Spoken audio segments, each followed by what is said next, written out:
Hello bachon, let's see this question and the question says energy transfer in photosystem occurs as and the options are option A phycoerythrin फिर phycocyanin फिर carotenoid फिर chlorophyll A option B chlorophyll B फिर carotenoid फिर phycoerythrin और फिर chlorophyll A option C phycocyanin फिर phycoerythrin फिर carotenoid फिर chlorophyll A and option D chlorophyll B फिर carotenoid फिर phycocyanin फिर chlorophyll A।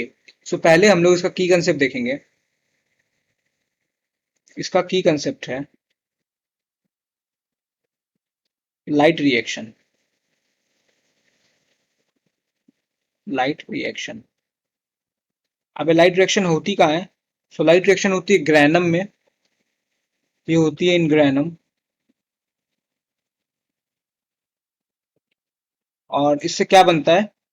तो इससे बनता है ATP and NADPH2।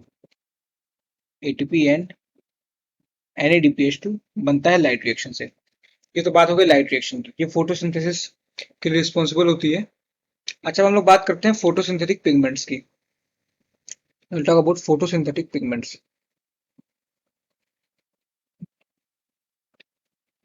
Photosynthetic pigments, ये फोटोसिंथेटिक पिगमेंट्स होते हैं, ये हो सकते हैं, ये हो सकते हैं एक तो क्लोरोफिल, ये तो हो गया क्लोरोफिल। क्लोरोफिल और ये हो सकते हैं कैरोटेनॉइड्स। कैरोटीनॉइड्स नॉइड्स और ये हो सकते हैं फाइकोबिलीन्स। फाइकोबिलीन्स।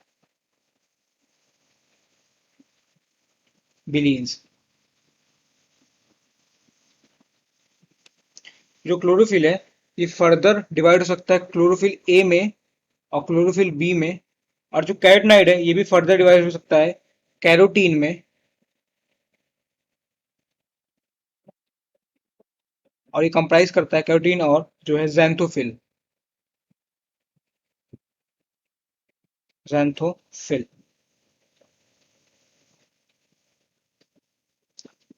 जो फाइकोबिलीन्स हैं इसमें भी फर्दर ये हो सकता है फाइकोसियानिन। फाइकोसियानिन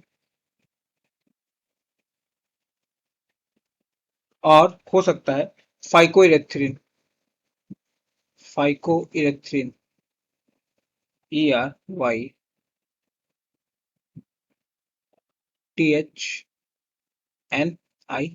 फाइकोइरेथ्रिन। अच्छा, जो क्लोरोफिल ए है, जो क्लोरोफिल ए है ये बिहेव करता है, behave as reaction centre. Reaction centre और बाकी जितने भी बचे हैं, बाकी जितने भी बचे हैं मतलब बाकी जितने भी हैं सारे, जो कि हो गया हमारा क्लोरोफिल बी हो गया, कैरोटीनॉइड जैसे कैरोटीन, ज़ैंथोफिल और फाइकोबिलीन जैसे फाइकोसियानिन, फाइकोइरेक्थिन, ये सारे कंप्राइज करते हैं एक्सेसरी पिगमेंट्स। ये सारे होते हैं एक्सेसरी पिगमेंट्स। एक्सेसरी पिगमेंट्स जो कि बनाते हैं एंटीना। Forms antenna.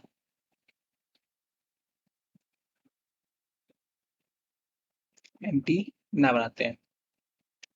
अच्छा, अब हम लोग देखते हैं एक डायग्राम से इसको समझते हैं तो ये ज़्यादा अच्छे से समझ में आएगा। Let's understand with this with the help of a diagram. ये है,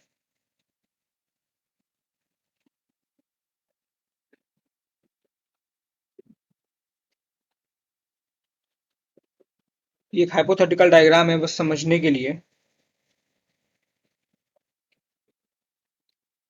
एक हाइपोथेटिकल डायग्राम है बस समझने के लिए लाइट रिएक्शन को।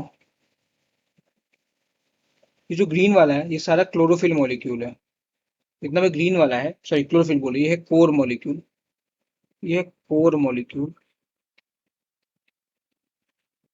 कोर मॉलिक्यूल है और उसके बाद ये जो ब्लैक वाला है, ये जो ब्लैक वाला है, ये है reaction centre. This one is reaction centre, जो कि बना होता है क्लोरोफिल ए का। सो ये है रिएक्शन सेंटर। बाकी जो ये वाला पार्ट है, ये बनाएगा एंटीना, जिसमें सारे एक्सेसरी पिगमेंट्स होंगे। सो ये वाला पार्ट है एंटीना। एंटीना। अब हो क्या रहा है, जैसे कि लाइट फॉल कर रही है, तो सन जो कि अल्टीमेट सोर्स है लाइट का, सन जो कि अल्टीमेट सोर्स है लाइट का, ये फॉल किया। तो जैसे ये पहुंचा रिएक्शन सेक्टर के पास, या फिर हमारे क्लोरोफिल ए के पास, सो उसका इलेक्ट्रॉन एक्साइट हो गया। ये इलेक्ट्रॉन जो है, ये एक्साइट हो गया। ये इलेक्ट्रॉन जो कि एक्साइट हो गया, और ये कैप्चर कर लिया गया बाय इलेक्ट्रॉन एक्सेप्टर। ये कैप्चर कर लिया गया bye electron acceptor. Electron acceptor, acceptor के द्वारा ये इलेक्ट्रॉन कैप्चर कर लिया गया। ये उसके बाद जब ये डाउनहिल ट्रांसपोर्ट से नीचे आएगा इलेक्ट्रॉन, जब ये इलेक्ट्रॉन डाउनहिल ट्रांसपोर्ट से नीचे आएगा, इलेक्ट्रॉन डाउनहिल ट्रांसपोर्ट से नीचे आएगा, सो एटीपी का सिंथेसिस यहाँ पे होगा। सो इसमें यहाँ पे फिर जो है एडीपी प्लस इनऑर्गेनिक फॉस्फेट से एटीपी बनेगा, जब ये डाउनहिल ट्रांसपोर्ट से नीचे आएगा। तो ये तो बात हो गई लाइट रिएक्शन की, जो कि डायग्राम की हेल्प से समझा गया है। अब हम लोग देखते हैं कि लाइट का पाथ क्या होगा यहाँ पे। तो जैसे कि पहले सनलाइट से लाइट आई, सनलाइट से वो एंटीना के पास गई, एंटीना ने पहले लाइट को कैप्चर किया, उसके बाद इसको फर्दर भेज दिया कोर मॉलिक्यूल के पास, और कोर मॉलिक्यूल से पहुंच गई फाइनली क्लोरोफिल ए के पास। क्लोरोफिल ए जो कि है रिएक्शन सेंटर, जो कि है रिएक्शन सेंटर। ये तो बात हो गई लाइट की।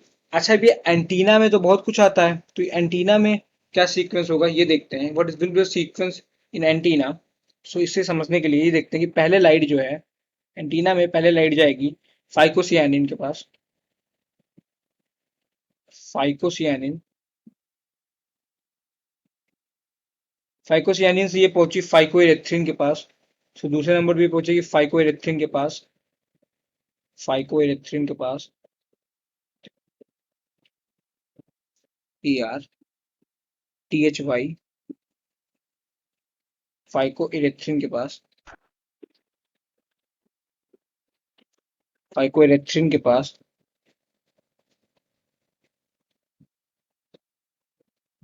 उसके बाद ये पहुंचेगी फाइकोइरेथ्रिन के बाद कैरोटीनॉइड के पास। ये पहुंचेगी कैरोटीनॉइड के पास, कैरोटीनॉइड के पास,